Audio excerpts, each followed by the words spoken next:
couples mechanics இந்த definition பார்க்க போறோம்.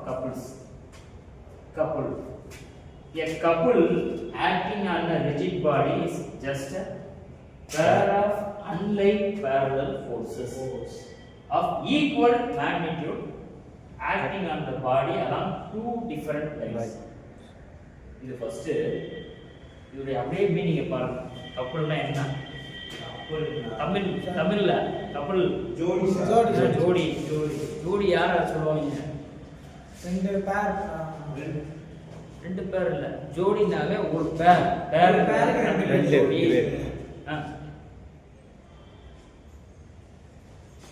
அதுதான் இந்த டெஃபினிஷனுக்கு ரிலேட் ஆக நான் சொல்லிட்டு இருக்கேன். இங்க என்ன சொல்றான்? unlike parallel force equal in magnitude direction வந்து ரெண்டு டிஃபரண்ட் லைன்ல போகும்.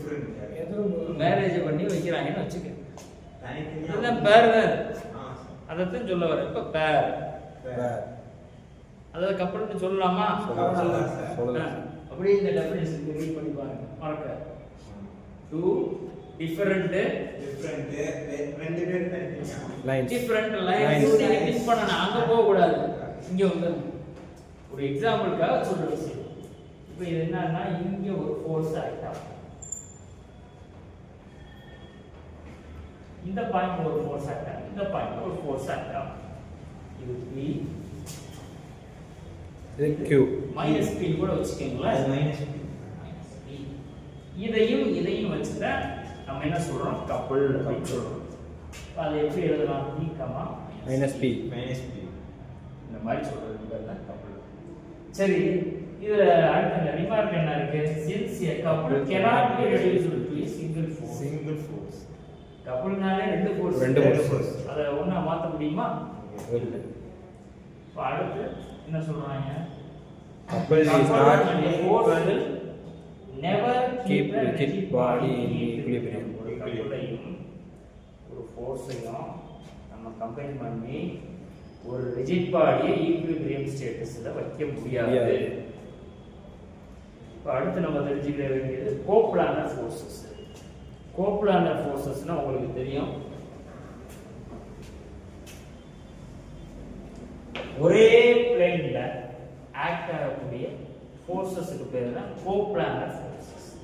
இந்த கோப்ளானர் ஃபோர்ஸஸ்ல என்னன்னா ரெண்டு கேसेस இருக்கு, கன்கரண்ட், நான் கன்கரண்ட்.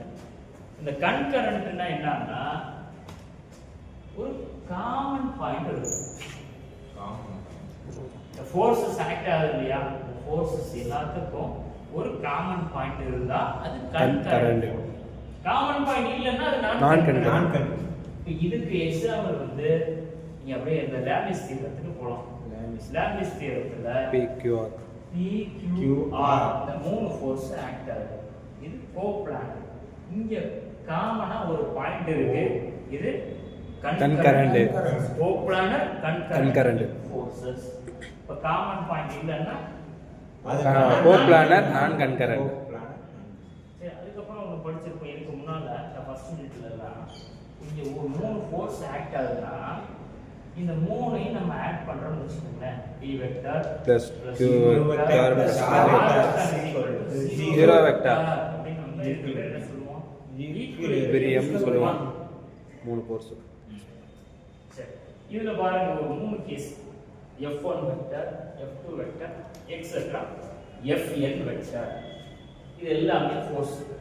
இது எல்லாத்தையும் நம்ம என்ன ஆட் பண்றப்ப 0 ஆனா இங்க 0 வந்தா then single force. என்ன இதுக்கு கோப்ளானர் எக்ஸாம்பிள் சொல்லிட்டோம். இங்க ஈக்குவல் டு 0 வந்தா ஈக்விலிபிரியம். ஜெனரலா இந்த கோப்ளானருக்கு ஒரு கண்டிஷன் இருக்கு. இப்போ மூணு ஃபோர்ஸ் ஆக்ட் ஆகுது இல்லையா, r vector, p vector, lambda q vector நம்ம வெச்சுக்கலாம். PQR parallel, PQ parallel. அடுத்து இங்க lambda q வெக்டர் plus இன்னொரு ஃபோர்ஸ் gamma r வெக்டர் போடுறோம்னா r வெக்டர் இத வந்து நம்ம இந்த மாதிரி எழுதலாம். இது மேத்தமேட்டிக்கல் எக்ஸ்பிரஷன். இத கோப்ளானர் ஃபோர்ஸ்க்கு நம்ம எக்ஸாம்பிள் சொல்றோம். இந்த கண்டிஷன் சாட்டிஸ்ஃபை ஆனா இது கோப்ளானர். இங்க வாங்க அப்படியே. ஏன் நான் இதை சொல்லிட்டு இருக்கேன்னா ஃபர்ஸ்ட் கேஸ் என்ன, நாட் ஈக்குவல் டு 0. அப்ப இந்த இடத்துல ஏதோ ஒரு ஃபோர்ஸ், சிங்கிள் ஃபோர்ஸ் அதுதான் இங்க எழுதி. Second one if 0 equal to 0 actor. இப்ப சொன்னீங்க 0 ஆக்டர் ஈக்குலிபிரியம் படிச்சது வந்து ஈக்குலிபிரியம். இங்க வந்து இந்த கண்டிஷனை மட்டும் வச்சு நம்ம ஈக்குலிபிரியம் சொல்ல முடியாது. இத என்ன சொல்றோம், the system reduces the coupled.